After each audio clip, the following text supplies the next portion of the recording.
ओम शांति। आदरणीय गुलजार दादी हमारे बीच उपस्थित हैं। यज्ञ की आधार स्तंभ हैं।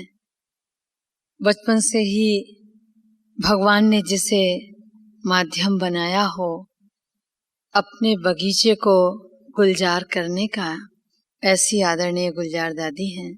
आदरणीय दादी जी, आप सबको अभी कैसे हम निस्वार्थ साधना करें, इस पर अपने ज्ञान रत्न लुटाएंगी और आप सब दादी जी की क्लास का लाभ लें। ओम शांति।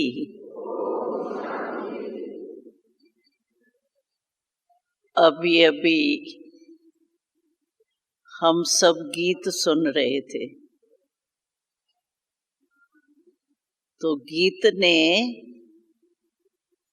हम सब के मन की बात बोली। क्या बोली? हम सभी कोई से भी हम पूछेंगे तो आप सहज पुरुषार्थ चाहते हो या मुश्किल, तो क्या जवाब देंगे? सहज चाहिए या मुश्किल? हाँ, जोर से बोलो। सहज। अच्छा, मुश्किल में भी तो मजा होता है, नहीं? लेकिन सभी को सहज ही चाहिए। तो इस गीत ने बहुत अच्छी बात सुनाई, क्योंकि बाबा ने कहा है तुम सभी खुद ही गीत गाओ आपके मन की बात, तो सभी गीत लिखने और गाने में ही लग जाएंगे, ज्ञान ध्यान तो वहीं रह जाएगा। इसलिए हमारे मन की बात गीत गाने वाले कहते हैं, उनके मन में है नहीं, लेकिन हमारे मन की बात वो बोलते हैं। तो गीत ने सहज पुरुषार्थ का क्या बताया? बस सिर्फ सब कुछ बाबा को सौंप दो। तो सौंपना आता है? क्यों? कि हाँ, आप देखो 63 जन्म हम सब ने भक्ति की है, क्योंकि हम पहले वाली आत्माएं हैं ना, तो हमारे 84 जन्म है। तो सतयुग और त्रेता में तो हम थे ही राज करने वाले, लेकिन द्वापर से भक्ति शुरू हुई तो बाबा कहते हैं तुम ही आप ही पूज्य है और आप ही पुजारी भी बने। तो भक्ति में हर जन्म में हम लोग क्या गाते रहे? रोज कहते रहे देवताओं के आगे। सिर्फ ये गलती थी कि देवताओं को ही हम परमात्मा समझ करके कहते रहे, लेकिन कहा क्या? तेरा तेरे अर्पण, मेरा कुछ नहीं लागे। हाँ, ये सभी ने भक्ति में बोला है ना। तो अभी बाबा हिसाब लेने आया है कि जब तुमने इतना जन्म यही बोला कि तेरा तेरे अर्पण, मेरा कुछ नहीं लागे, लेकिन लागा सुई भी, ठगी से बोला ना। अगर देखो कोई भी चीज मेरी है, जहां मेरा अधिकार है, वो अगर कहाँ नीचे ऊपर हो जाती है तो याद आती है कि नहीं याद आती है? अज्ञान काल की बात है, अभी ज्ञान की बात तो अलग है। तो भक्ति में तो कहा मेरा लेकिन बनाया तेरा, लेकिन बनाया मेरा। अभी बाबा कहता है चलो वो भगत थे, ज्ञान नहीं था, ये तो चलो माफ कर लिया बाबा ने। दयालु है ना, कृपालु है, दयालु है, तो बाबा ने माफ कर लिया। चलो ऐसे भी कहा भक्ति में ज्ञान नहीं था, लेकिन अभी तो ज्ञान है ना। और अभी जब हमको ज्ञान है तो बाबा ने बताया है कि सहज पुरुषार्थ यही है कि सब बाबा को सौंप लो। अगर हमने किसको जिम्मेवारी दे दी तो हम क्या बन जाएंगे? बेफिक्र बन जाएंगे ना। मेरापन जो आता है हर बात में, मेरा मेरा, वो तो निकल जाएगा ना। इसको ही निमित्त भाव कहा जाता है। निमित्त भाव का अर्थ ही है ट्रस्टी। और मेरापन माना गृहस्थी। गृहस्थियों में मेरा होता है और ट्रस्टी में तेरा होता है। तो जब सौंप लिया तो मेरे के बजाय क्या हो गया? तेरा। और निमित्त बन गए। और निमित्त बनने से हमको दुख और अशांति की लहर नहीं आएगी। तो हमारा पुरुषार्थ क्या है? संगम युग में हम पुरुषार्थ किस चीज का कर रहे हैं? तो हम सदा ही खुश रहे, सुखी रहे, शांत रहे। ये जो बाबा के गुण है वो हमारे में आ जाए, यही तो पुरुषार्थ है ना हमारा। तो आज बाबा ने वो सहज पुरुषार्थ की विधि सुनाई। बस सौंप लो। तो सौंपना आता है आपको? निमित्त है या मेरापन है? है निमित्त? जो समझते हैं हम निमित्त है वो हाथ उठाओ, एक हाथ। हाँ, सभी निमित्त है। वाह, मुबारक हो। है? मेरापन खत्म हो गया। अगर मेरापन खत्म हो गया ना तो भक्ति में भी कहते हैं ये दुख और शांति के जो फेरे है ना, भटकना, वो मेरे के ही फेरे है। तो जब भक्ति में कहते हैं अगर हम ट्रस्टी हो गए, सौंप दिया बाबा को, जिम्मेवार बाबा है, मेरे को बाबा ने सिर्फ निमित्त बनाया है, वो मैं कर रहा हूं। जैसे अभी देखो आप मधुबन में आए हो ना, तो मधुबन में आपको अपने लिए सोने के लिए खटिया भी मिली है, कमरा भी मिला है, खाना पीना सब मिला है। या जो सेवादारी यहाँ आए हैं उन्हों को सारा स्टॉक मिला है। भाई भंडारे का खाना बनाना है, सारा भंडारे का स्टॉक उनके जिम्मेवारी में है। लेकिन उन्हों को पता है कि हम 15 दिन के निमित्त है। मेरापन आता है इसमें? आता है?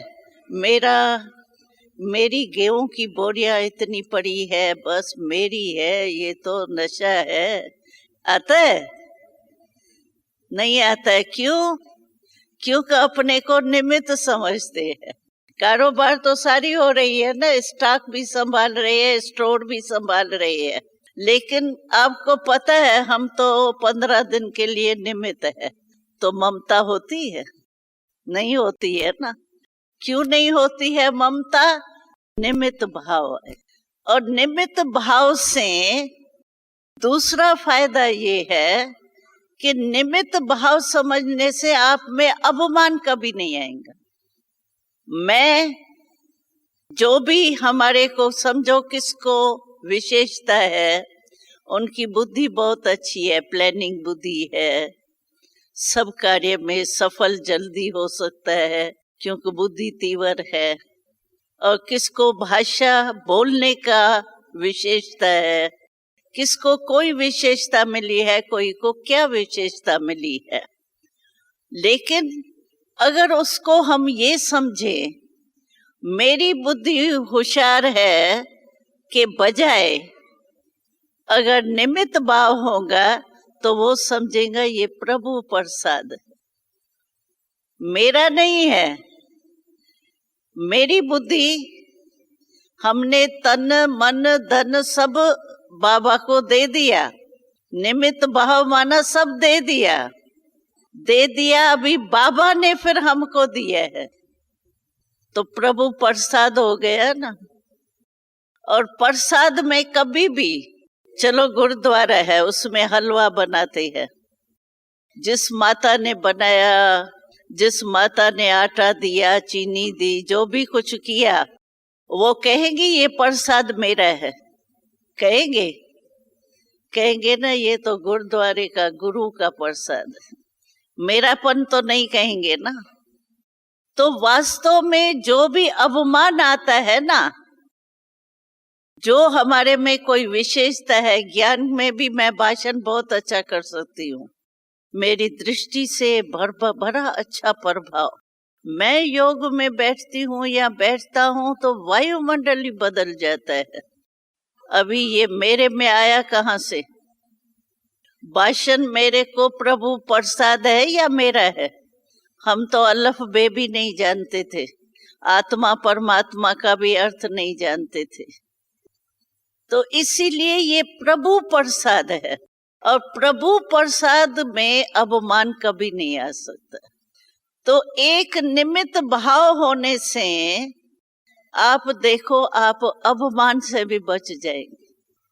निमित्त बनना माना निर्माण बनना। तो अवमान, वहां जहां निर्माण होगा वहां अवमान नहीं होगा। निर्माण चित्त, कितनी महिमा है निर्माण चित्त की। और निमित्त भाव से हमारी सफलता बहुत जल्दी होती है। क्यों? किसका मैं निमित्त हूं? किसने मुझे निमित्त बनाया? सर्वशक्तिवान बाबा ने। बाबा की याद आएंगी ना, तो बाबा की याद आने से मैं परमात्मा ने मुझे निमित्त बनाया है, तो परमात्मा के याद में रहने से हमारे हर कर्म में सफलता सहज होती। बाकी मैंपन आ गया, मैंने ये किया, मैं ये हूं, तो उसमें सफलता कम होती। तो निमित्त भाव ये हम सबका संगम युग का विशेष वरदान है, जो बाबा ने हमको निमित्त बना दिया। माता है निमित्त कि मेरा है? बोलो, नहीं है ना? हाँ, देखना, याद रखना, नहीं बोल रही हो। हाँ, ऐसे नहीं घर में जाओ तो कहो तो मेरा हो गया ना अभी। नहीं, ये इसीलिए बाबा यहाँ बुलाता है कि आपको अभ्यास हो जाए। निमित्त भाव का यहाँ अभ्यास करके जाएंगे ना, तो वहां यही याद आने से आपको फिर से स्मृति आएंगी। तो मैं वहां क्या सीख के आई? निमित्त है। और हम आपको एक प्रैक्टिकल ब्रह्मा बाबा निमित्त भाव में रहा। चाहे ब्रह्मा बाबा कम नहीं था, आदिदेव था। ब्रह्मा बाबा की पर्सनैलिटी और प्राप्तियां सबसे श्रेष्ठ थी, लेकिन बाबा निमित्त भाव इतना हरना थी प्रैक्टिकल में। एक मैं प्रैक्टिकल कहानी सुनाती हूँ आपको, कहानी तो भूलेंगी नहीं ना। तो क्या हुआ कि इंडिया में इंदिरा गांधी थी उस समय प्राइम मिनिस्टर। तो उस समय कुछ चीन और इंडिया की लड़ाई थोड़ी हुई थी। तो लड़ाई के टाइम इमरजेंसी होती है ना, उस समय कोई भी ऐसा शब्द कोई बोले तो उसको गवर्नमेंट द्वारा भी मतलब ला उठा सकते हैं। तो उन दिनों में क्या हुआ, एक मुरली बाबा ने, शिव बाबा ने ब्रह्मा द्वारा चलाई। तो मुरली में बाबा ने कह दिया, जैसे बाप होता है बच्चों के लिए नहीं कहते हैं, तो बाबा ने कहा देखो अभी छोटे से टुकड़े के लिए लड़ रहे हैं, लड़े तो इंडिया और चाइना थी ना। तो बाबा ने कहा ये क्या खेल है, जैसे मुर्गियां लड़ती है ऐसे ये छोटे टुकड़े के लिए। तो वो गवर्नमेंट तक पहुंच गई मुरली। चलो पहुंचनी थी, ये भी निमित्त भाव का प्रभाव निकलना था। तो पहुंच गई मुरली राजस्थान में। तो राजस्थान से वारंट लेकर के ऑफिसर आए और यहाँ माउंट आबू में आके पहुंचे। तो हमारा उन दिनों में हमारा जो है विश्व किशोर भाई था। आप लोगों ने अगर यहाँ देखा होगा हिस्ट्री हॉल में, नहीं वो तो ऊपर है हिस्ट्री हॉल, यहाँ भी चित्र है। हाँ अच्छा, अभी भी यहाँ है मीटिंग हॉल में सब चित्र लगे हुए हैं, उसमें विश्व किशोर भाई का चित्र है। उन दिनों में मुख्य भाई हमारा वही विश्व किशोर भाई था, जो मैनेजर के रूप में सारा कार्य करता था। तो विश्व किशोर भाई कोई भी ऐसा ऑफिशियल कार्य वाले आते थे तो वो ही मिलता था उससे। तो विश्व किशोर भाई उन्हों से मिलने गया। तो वो कहे आप क्यों आए हो? हम तो ऑफिशियल आए हैं, जिसके लिए हम आए हैं उससे हमको मिलाओ। और था जेल में ले जाने का वारंट। खैर विश्व किशोर भाई तो बाबा का बहुत वफादार प्यारा था, जिगरी प्यार था बाबा से। बाबा का वैसे लौकिक भतीजा भी था। जैसे बाबा ने सरेंडर किया वैसे विश्व किशोर भाई ने भी सब सरेंडर किया था, और उसको भी ज्वेलरी का ही दुकान था।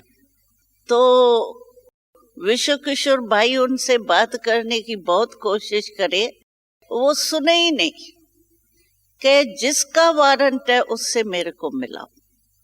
और विश्व किशोर भाई चाहता ही नहीं था कि बाबा के पास इसको ले जाए। आखिर देखा तो ये तो मानने वाले है ही नहीं। तो उस विश्व किशोर भाई ने सोचा अच्छा मेरा नहीं सुनते हैं तो बहनों का सुनेगा, बहनों से तो थोड़ा मतलब फर्क पड़ जाता है ना। तो बहनों को भेजा। जब बहनों को भेजा तो बहनों ने भी समझाने की कोशिश की, थोड़ा ज्ञान के तरफ बदली, उनका दिमाग बदली करने की कोशिश की। लेकिन वो फिर भी अपने ऑफिशियल आए थे ना, तो ऑफिशियल का नशा था उन्हों को। तो उसी नशे में कहे नहीं, हमको ज्ञान बयान नहीं सुनाओ, हमको उससे मिलाओ। अगर आप नहीं मिलाते हो तो हम बिना पूछे चले जाएंगे, होगा तो यही ना। मतलब जोश में थे। खैर विश्व किशोर भाई ने देखा, हम लोगों ने भी जब देखा कि ये तो अपने ही नशे में है, तो विश्व किशोर भाई को कहा आप बाबा को बताओ तो सही क्या है। वो कहे नहीं हम टालेंगे, हम बाबा तक क्यों जाएंगे। लेकिन जब देखा कि वो नहीं है तो बाबा को जाके बताया कि बाबा ऐसी ऐसी बात है। तो बाबा ने कहा तुम डरते क्यों हो, क्यों डरते हो? अच्छा मेरे बच्चे ही है ना, कोई भी है तो मेरे बच्चे ही ना, तो बच्चों को बाबा से क्यों नहीं मिलाते हो? डरो नहीं, बाबा के पास ले आओ। विश्व किशोर भाई कहे मेरे को तो आता नहीं है बाबा के पास जाए। जब बाबा ने कहा नहीं ले ही आओ, तो बाबा के पास ले गए। जब ले गए बाबा के पास तो बाबा तो गद्दी पर पड़ी है ना, अभी भी बाबा के कमरे में, वहां ऊपर पड़ी है शायद, यहाँ नहीं है। तो बाबा के कमरे में ऊपर देखा होगा पांडव भवन में, बाबा के कमरे में गद्दी बिछी हुई है। तो बाबा वहां ही बैठता था बहुत करके। तो बाबा वहां बैठा था और ऐसे जैसे विष्णु नहीं बैठता है ऐसे बाबा टांग में टांग रख के ऐसे लेट बैठा था। तो बाबा ने कहा ले आओ, बच्चों को ले आओ। ले गए। जब बाबा के कमरे के बाहर पहुंचे तो सुनाया कि ये बाबा जी का कमरा है और बाबा बैठे हैं, आप चलो। तो वो खुश हो गए ना, तो भाई इन्होंने माना। तो जैसे ही बाबा के कमरे में ये गए ना, तो बाबा को देख करके उन्होंने परिवर्तन, यानी परिवर्तन कैसे आया, कोई बोला कुछ नहीं, लेकिन हमने देखा कोनो की मूड जो है ना, वो जैसे थोड़ी थोड़ी मोल्ड हो गई। बाबा को देख के ही बाबा ने कहा, आओ बच्चे, आओ बच्चे, बैठो, बाबा का घर आपका घर है, बैठो। तो नेचुरल है, बाबा ने जो बच्चे बच्चे कहा ना, तो उन्होंने भी बाबा जी कहना शुरू किया। नेचुरल होता है ना, उन्होंने भी कहा बाबा जी, बाबा जी। फिर बाबा बैठा, उनको बिठाया, कहा क्या बात है, बोलो। उन्होंने सारी बात सुनाई, ऐसे ऐसे आपने इमरजेंसी में बोला है, ये जो मैंने पहले सुनाया। उन्होंने सभी ने बाबा को सुनाया। तो बाबा ने कहा, अच्छा ये बात है। तो कहा, बाबा ये इमरजेंसी में बोलना बहुत खतरनाक होता है। कहा ठीक है। तो कहा, बाबा ने कहा, तो देखो बच्चे, अभी क्या है कि ये जो शब्द बोले है ना, वो मैंने नहीं बोले। कहा आप ही तो है बोलने वाले। कहा नहीं, मैंने नहीं बोला है, ये तो परमात्मा जो सभी का बाप है ना, उसने बच्चों के लिए बोल दिया है। कहा बाबा आपने नहीं बोला है। कहा नहीं। तो कहा किसने बोला। तो कहा कैसे, हम वो समझाया बाबा ने थोड़े में। तो कैसे शिव बाबा आता है, मेरे द्वारा बोलता है, मैंने नहीं बोला, वो आया और वो बोल के गया। तो कहा अभी उस वहाँ कहाँ बैठता है वो शिव बाबा।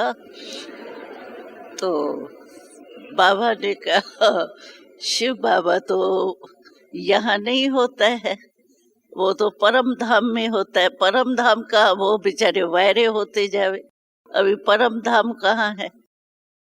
तो बाबा ने थोड़ा समझाया उसको, ज्ञान परम धाम क्या है, ये है थोड़े में। तो वो जैसे सुनते जाए वैसे आश्चर्य में पड़ते जाए, ये क्या कहते हैं। तो बाबा ने कहा मैंने नहीं बोला है, ये शिव बाबा ने बोला है। का इसने बोला ही नहीं है तो पकड़े कैसे, और शिव बाबा को तो पकड़ ही नहीं सकते, शिव बाबा को थोड़ी पकड़ सकते। तो कहा बेचारे जैसे दिल शिकस्त कोई हो जाता है ना, ये क्या हो गया, ये क्या बात हो गई, बदल गई ना सारी। तो बाबा ने कहा मैंने बोला ही नहीं है। कहा अच्छा बाबा, अगर आप कहते हो तो मैंने नहीं बोला है, शिव बाबा ने बोला है, और हम वहां तक पहुंच भी नहीं सकते हैं। तो अच्छा आप हमारा एक काम कर सकते हैं। बाबा ने कहा क्यों नहीं करेंगे बच्चे, बोलो क्या करो। तो कहा अच्छा वो जो शिव बाबा है ना, जो आप में आता है ना, जब आवे ना फिर उसको आप कहना, तो ऐसे शब्द नहीं बोला करे।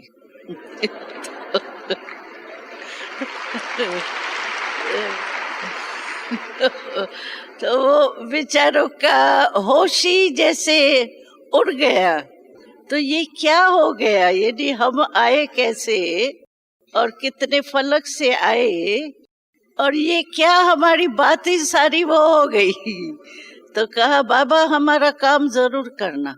बाबा ने कहा मैं तो जरूर करूंगा, मैं उसको कह दूंगा, वो तो बड़ा बाप है, बाप ने छोटे बच्चों को कह दिया, अभी मैं कह दूंगा शिव बाबा ऐसा नहीं बोलो। अभी बाबा को रमणीक रीति से बाबा उसको कह रहा था, बेचारे आश्चर्य में पड़ के चुप हो गए। फिर बाबा ने कहा अच्छा कोई बात नहीं, मैं कह दूंगा, अभी आप अपने घर में आए हो। तो बाबा ने उनको ये बॉम्बे के आम आते हैं ना, वो बढ़िया आम होते हैं ना, तो बाबा आम को बहुत अच्छी तरह से पालता था, कोई खराब नहीं हो जाए, महंगे होते हैं ना तो खराब नहीं हो जाए, बाबा अपने हाथ से उनको आंबों को संभालता था। तो बाबा ने कहा बच्ची आम लाओ, बच्चों को आए हैं, जयपुर से आए हैं खास, तो बाबा इन बच्चों को आम खिलाएंगे।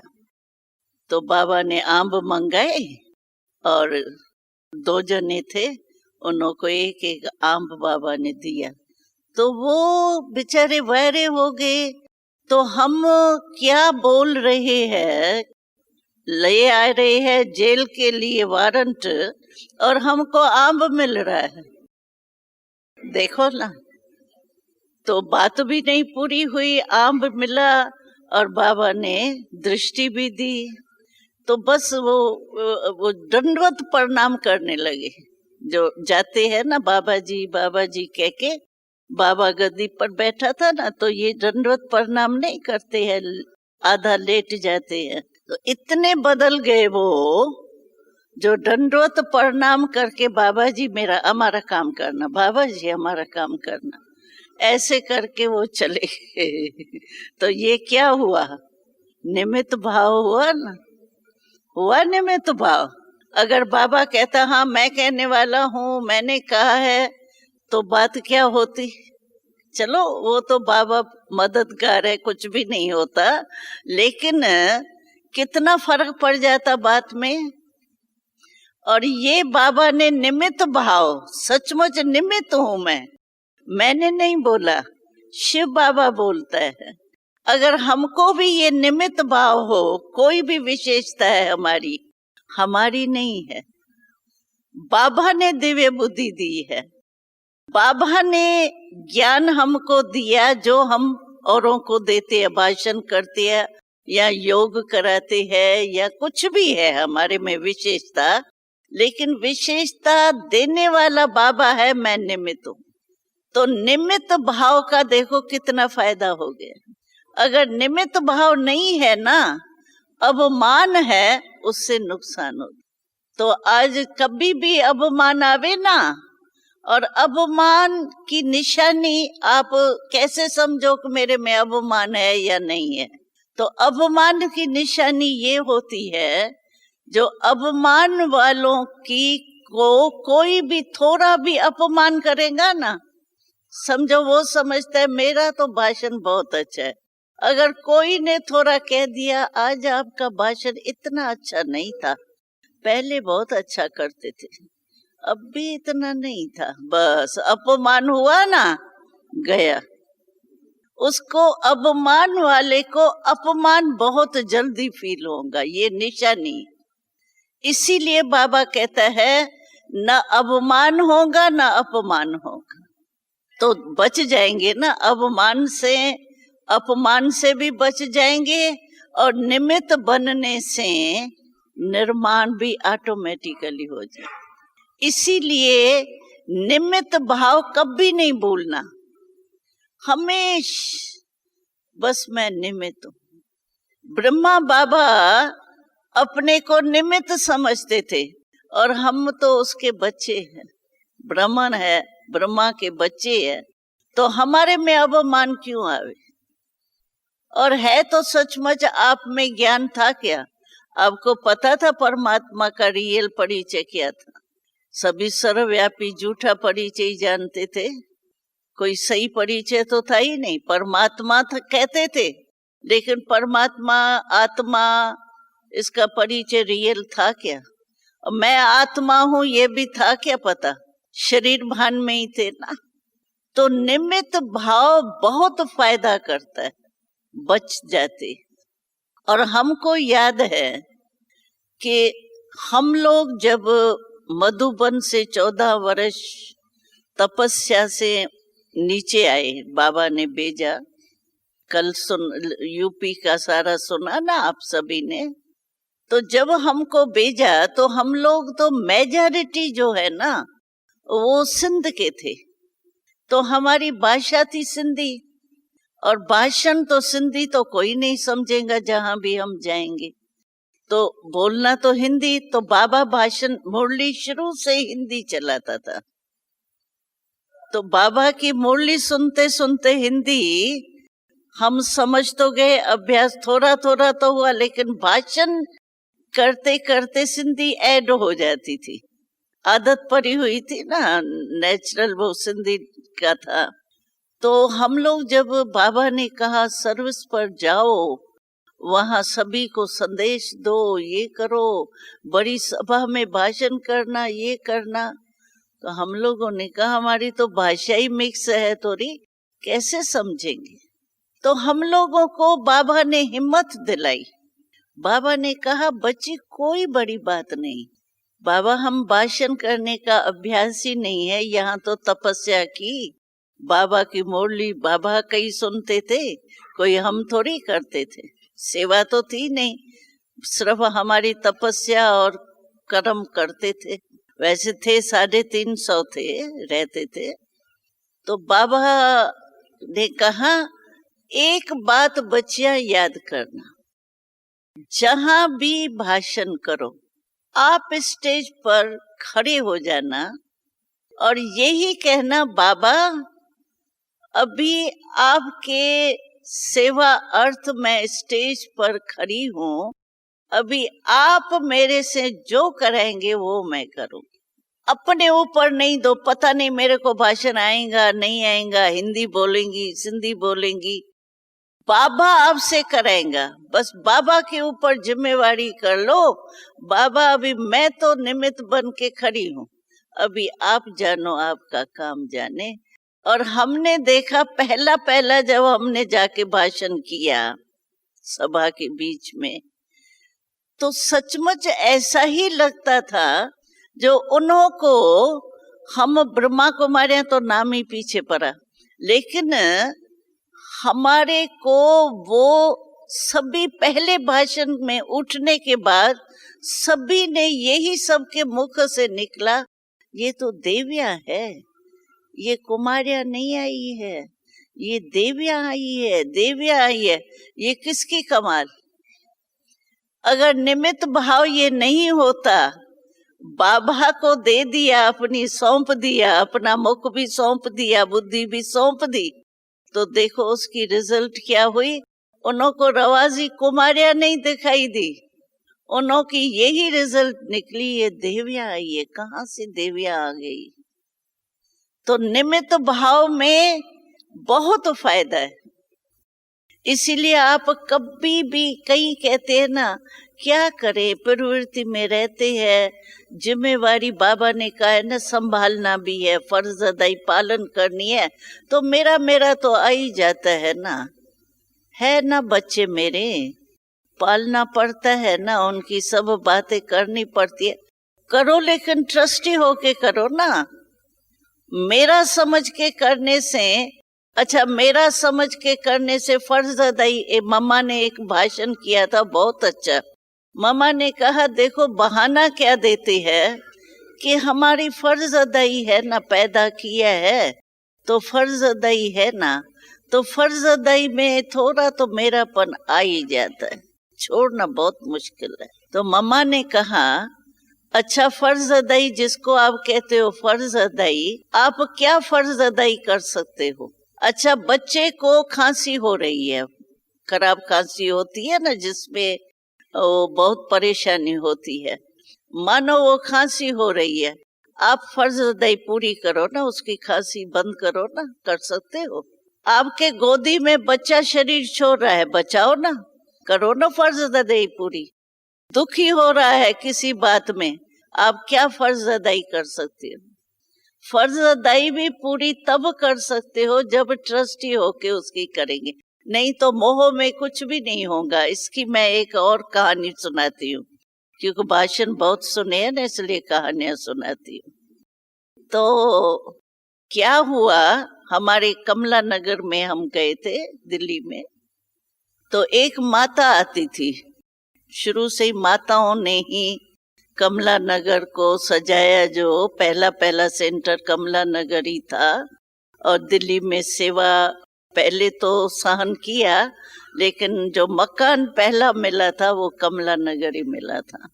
तो वहां माताएं आती थी, भाई नहीं आते थे पहले, और माताओं ने ही सारे सेंटर की पालना की। तो माताएं शक्ति अवतार थी ना, तो सेंटर तो बढ़ते गए। तो एक माता आती थी, बहुत पुरानी थी शुरू से, और अच्छी थी, ज्ञान योग में ये धारणा में अच्छी थी। तो जब भी हम धारणा का क्लास करते थे ना, भाई आप समझते हो थोड़ा मोह है, मेरापन थोड़ा थोड़ा है, कभी कभी मेरापन आता है। वो कहती थी मुझे मेरापन नहीं है, मेरा लगाव नहीं है बच्चों से, उनसे मैं समझती हूँ मेरे में मोह नहीं है।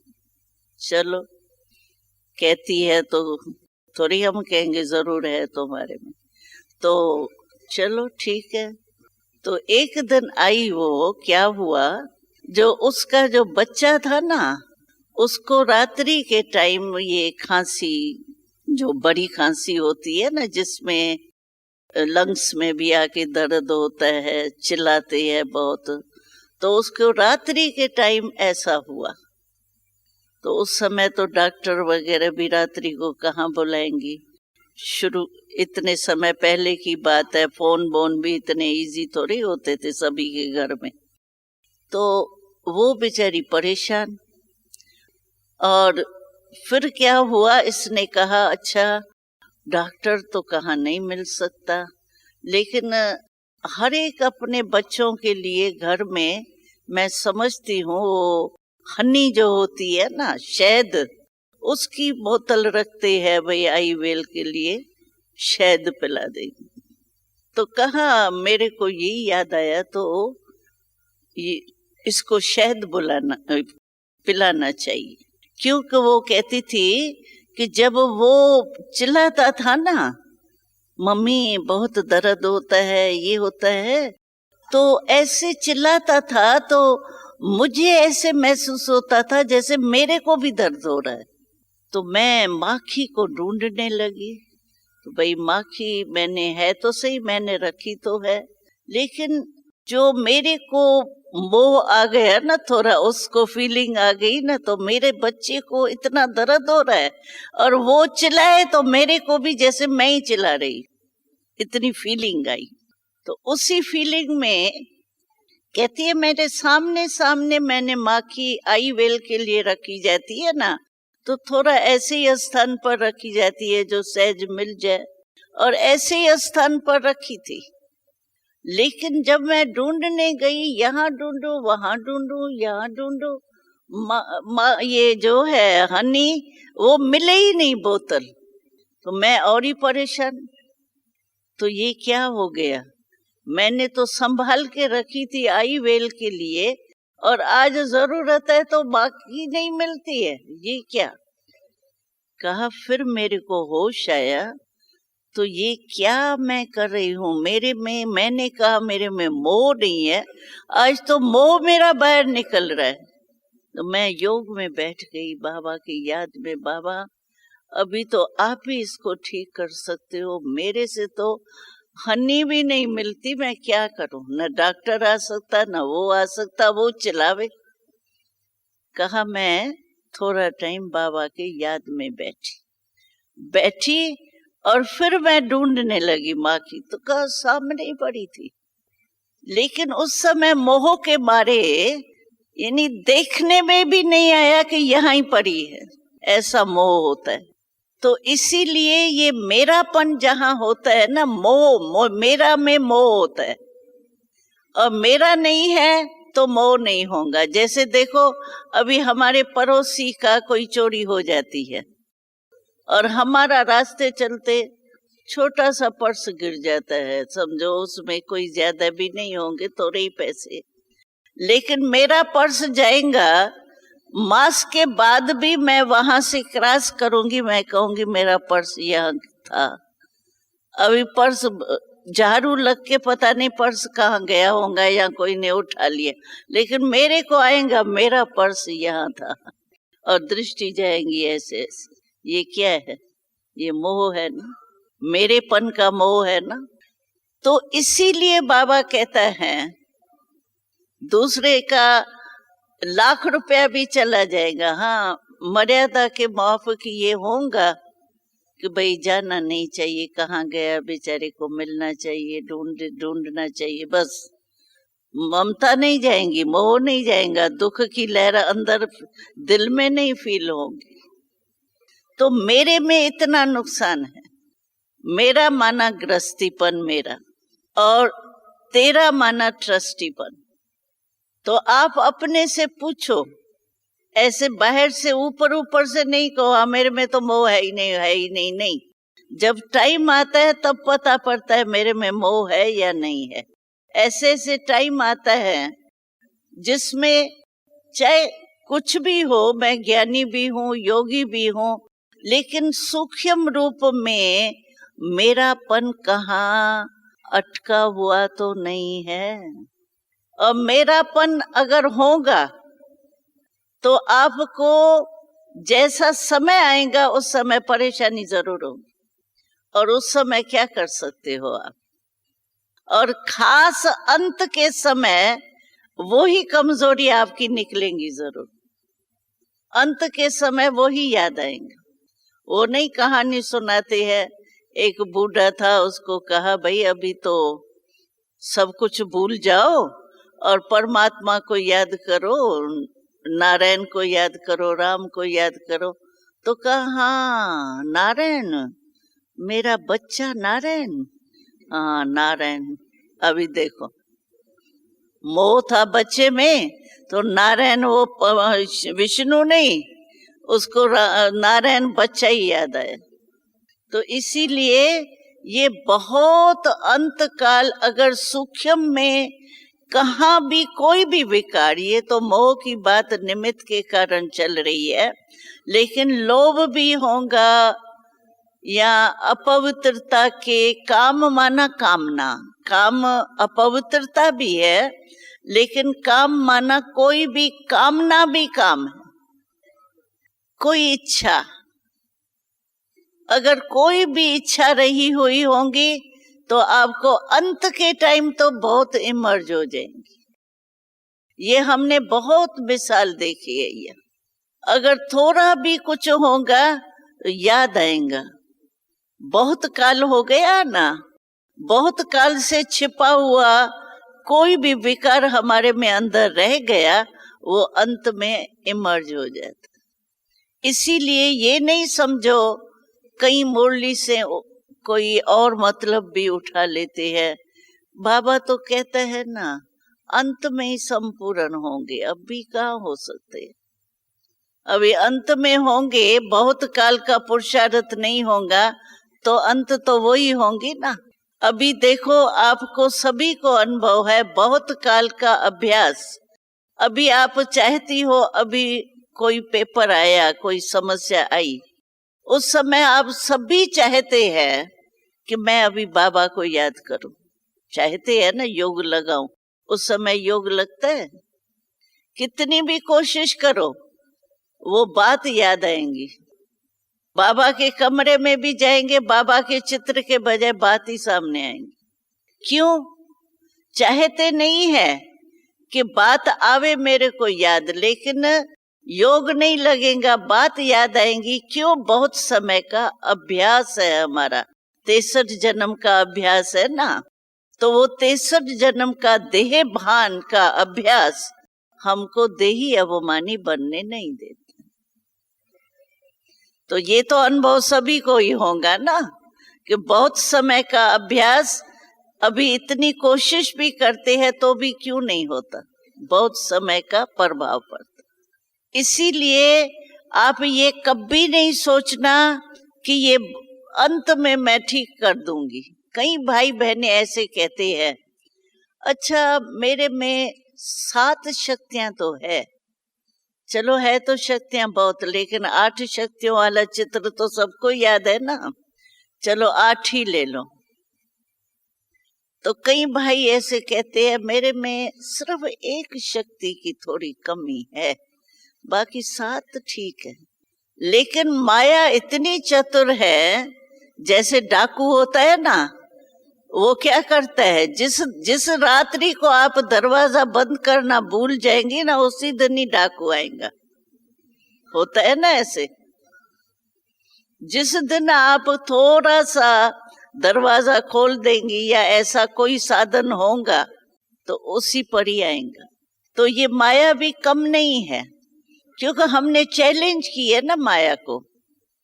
वैसे कई कहते उन्हों को माया नहीं आती, अज्ञानियों को तो माया ही नहीं आती, हमारे ब्राह्मणों जीवन में माया क्यों आती? वो बेचारे तो है ही माया के मुरीद, माया के साथी है ना, उन्हों को क्या आएंगी। हम लोगों ने चैलेंज किया हम माया जीत बनेंगे, किए चैलेंज कि नहीं? किए ना चैलेंज, माया जीत बनना है ना, तो उसको हमने दुश्मन बनाया ना, आओ हम जीतेंगे। तो वो वार तो करेंगी, ऐसे ही कोई राजा ही छोड़ता है? देखो अभी कुर्सी है, क्या ये कितनी लड़ाई होती है, इलेक्शन हो रहा है, क्या नहीं होता है, एक दो को कितनी गाली देते हैं साथी। चलो अपोजिशन है तो साथी ना। आज एक कुर्सी छोड़ने के लेने के लिए कितना कुछ करते। माया तो 63 जन्म बेचारी ने राज किया है, अपने 63 जन्म का राज भाग ऐसे ही छोड़ देंगी? आपने चैलेंज क्यों की? नहीं तो उसके साथ ही बनो। चैलेंज की है तो वो वार तो करेंगी ना। इसीलिए ब्राह्मणों के पास ही माया आती। आएंगी ऐसे थोड़ी है, वो दुश्मन हमारा सामना करे ही नहीं और हम कहे हम तो जीत लिया, बस माया जीत हो गए, ऐसे होती ही है क्या लड़ाई? जीतना तो पड़ेगा ना। तो माया ऐसी है, उसको पता होता है कि इस यही दरवाजा इसका कमजोर है, वहां से ही आएंगी, वो ही शक्ति का पेपर आपके सामने आएंगे। इसीलिए बाबा कहते हैं मास्टर सर्वशक्तिवान हो। हमारा टाइटल क्या है, शक्तिवान या सर्वशक्तिवान? सर्वशक्तिवान है ना। सर्वशक्तिवान का अर्थ ही है कि सर्व शक्तियां अपने में धारण करो, और बहुत काल का चाहिए। अगर बहुत काल नहीं होगा तो फिर अंत में अंत मते सो गति ऐसी नहीं हो जाए। इसलिए अपनी चेकिंग आप ही करो अच्छी तरह से, दूसरा कोई नहीं कर सकता है। मन की गति को आप अपने जान सकते, और कोई नहीं जान सकता है। अपने आप को ही चेक करो, क्या है क्या नहीं है। जो नहीं है उसका पुरुषार्थ करके भर दो बस, और कुछ तो नहीं। लेकिन सहज विधि जो गीत ने सुनाई, निमित्त भाव और निर्वाण हो जाए। बस मैं ट्रस्टी हूँ, बाबा का है, बाबा का संभाल रहे। बाबा खुद कहता है कि मैं तुम्हारा बोझ उठाने के लिए ही आया। फिर भी बोझ उठा के फिर चिल्लाते हैं, फरियाद करते हैं। बाबा कहते हैं अब याद में बैठते हैं, करते हैं फरियाद, बाबा मेरी बुद्धि को ठीक कर दो ना, फलाने को ठीक कर दो ना, उसकी चाबी लगा दो ना बुद्धि को, ये कर दो ना, ये कर दो। फरियाद करते हो या याद करते हो? तो इसीलिए याद पावरफुल इसलिए नहीं ठहरती है। उसका कारण क्या है कि बहुत समय का अभ्यास और अपनी चेकिंग कम करते, और सिर्फ चेकिंग भी नहीं करना, क्योंकि सिर्फ चेकिंग करेंगे और चेंज करने की शक्ति नहीं तो बिल्कुल दिल शिकस्त हो जाएंगे। चेक भी करो और चेंज करने की शक्ति भी रखो। तो इसी का अर्थ है निमित्त और निर्माण भाव। ठीक है, ओम शांति।